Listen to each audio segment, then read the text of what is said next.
Okay, so where are we, guys? Where are we right now? Where are we standing? Where am I standing? On the Where you bridge got? of the Freedom Star. And the Freedom Star, what is that? Is a ship. And what's the significance of the Freedom Star? We retrieved the boosted rockets. So the solid rockets, which after 2.5 minutes they burn out, land in the ocean, yeah? And you guys go and fetch them. We Right. get one, and then the Liberty Star gets the other. So one apiece. So the other Liberty Star is out there. Right. Is that over here? Yep. So we got the Liberty Star, and this is the Freedom Star. Yes. Okay. Is that the only thing that these ships do is recover solid rockets, or do they do? No, we also look where we get the external tank. You get the external tank? Barge, yeah, we tow the barge. Okay, you tow the okay. So that's from Michoud. You go to Michoud, tow the tank in the barge over here. Is that right? From Louisiana. We over actually here. go to Mississippi and it's Mississippi. smaller tugs bring it to Michoud. Okay. We wait for it to come back. So you take it from Gulfport across the Gulf and around the tip of Florida, and then bring it here. Okay. Because we lose that thing after the launch. It lands somewhere in the Pacific. Or Indian Ocean, okay. I thought it was Indian Ocean. Those guys out there I thought told me it was in the Pacific. Is that right, Tim? It is the Indian Ocean? That's what I thought too. And these guys, anyway. Okay. Well, one of them oceans. It lands out there. I make one. I'm on once in a while. All right, so they don't. I'm with you. I think it's the Indian Ocean. That's the way I was taught. Okay, so that thing lands there, you never get it again.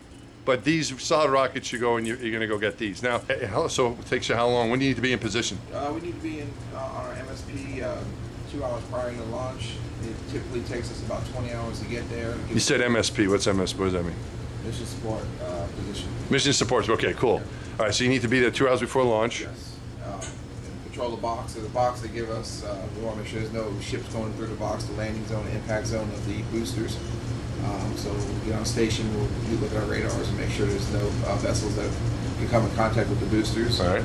And we'll patrol that for a couple hours prior to launch, and we'll be in position for launch. How big is this box that you're going to? Probably 100 square miles, probably something. 100 square miles? I'd say so, yeah. So you guys are running around with the ship, making sure no one comes in We there. don't run around. We have radar. Your radar. Okay. All right. Okay. Yeah, we'll open our radar up to 96 miles, and we have a plane flying overhead too, and they help us out, finding ships in the corners and stuff, and All right. just, make sure it's safe.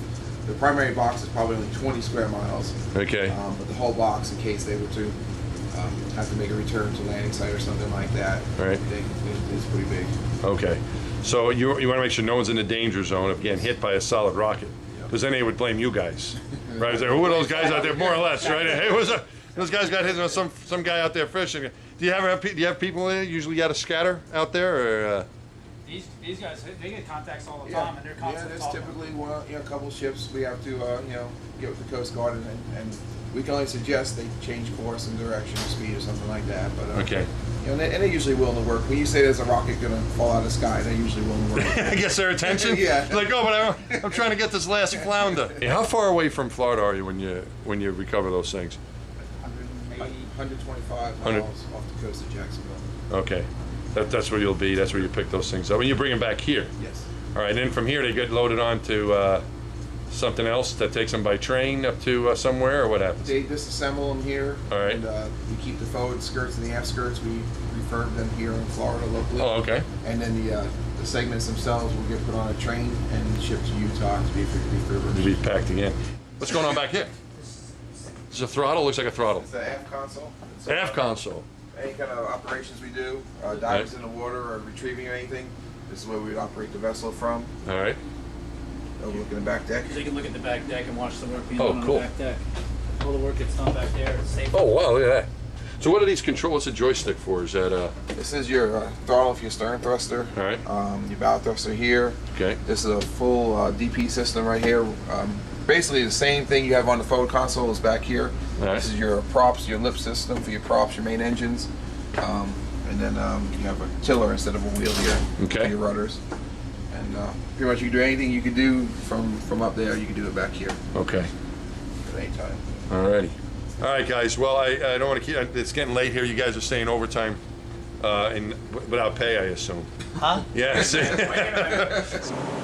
the 4 parachute rails there? That's our recovery crane right there. All right. It's an articulating boom. We use that crane to launch the boat over here. and also to recover the frustum. The frustum is the large cone that goes on the top of the solid rocket booster.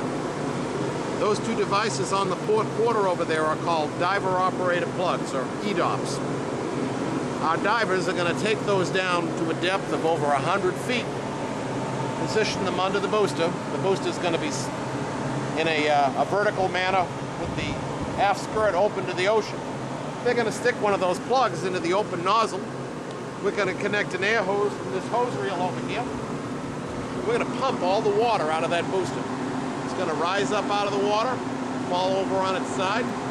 We're going to connect to the parachute shroud lines, and we're going to tow it in using the ship's tow winch right here. Right there. We're going over to the Liberty Star next. All right. Liberty Star is identical to Freedom. One major difference you're going to see is that Liberty has a Weibel radar on board, a tracking radar for ascent debris. Freedom is also configured to hold For one of ascent those. debris. You shouldn't gloss over that. That means anything that's coming off, Absolutely. they can track it. That's All right, Okay. like foam from ET tanks or All right. anything else. Cool. All right. That's the purpose. They have two of those radars. One of these ships will be carrying the radar for the offshore position. The second radar is going to be on an Army landing craft about 10 miles offshore. All right. And they've got a third radar located at a land facility nearby. So they triangulate 3 different angles to get a full picture of what's going on with that shuttle during the first couple minutes of flight. Okay. So this thing looks for debris coming down from the external tank or from, and how much range is it to protect you guys or to protect anybody who might be in the area, right? If something's coming down. That's actually to give NASA an early heads up on any problems on the orbiter. I see. Now that's something of interest. That's Is that a recompression chamber. Oh, it's just for your divers? Absolutely. Okay. How many divers you have go out there with you? We have 8 on each ship. 8 on each ship. Yeah, we've got some really talented guys here. Our core group are diver EMT paramedics. Wow. We borrow divers from throughout the company for the Yeah. United Space Alliance. We have engineers, we have technicians, we have welders. That's their hat on the beach. Yeah. When we go to sea, there are our recovery guys. Right. They're also trained divers. They're also trained to operate that hyperbaric chamber operation. Chamber, right. Now, what we're real proud of is they've achieved world-class status. They have among the best safety records of any dive group in the world, and that's a big deal. You wouldn't expect anything less from NASA, would you? No, you would not. Yeah. You compare us to commercial, or compare us to the Navy or anybody else, we're top dogs. People are the best. What do you think of that, Navy? All right. Cool.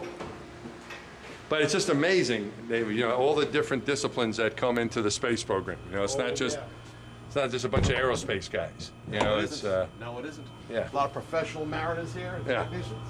You got your kitchen right here. Mess deck and galley, yep. All right, so this is where all the cooking goes on. You guys eat pretty well on the ship? Very well. Yeah, what do they feed you?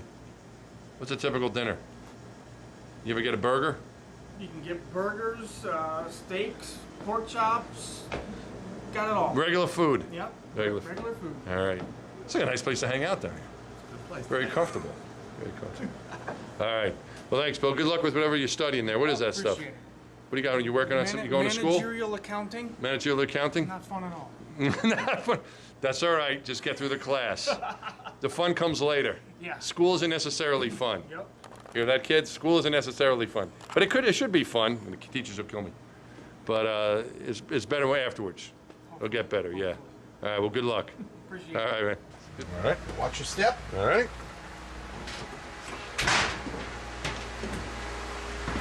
Okay, this is Liberty Star's engine room. Liberty and Freedom are 2,900 horsepower vessels. They have 2 main engines. They're 12-cylinder EMDs. What that boils down to is electromotive division at General Motors. These are marine variants of a diesel locomotive engine. Diesel Okay. engines, powered by diesel fuel. We also have back aft here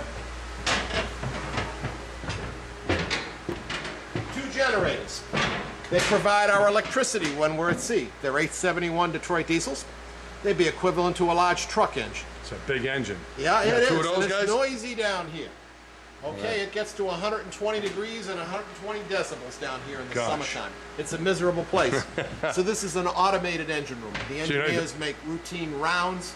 But you don't want to hang out here. No, it's not No. a place you'd want to hang out at unless you had to fix something. All right.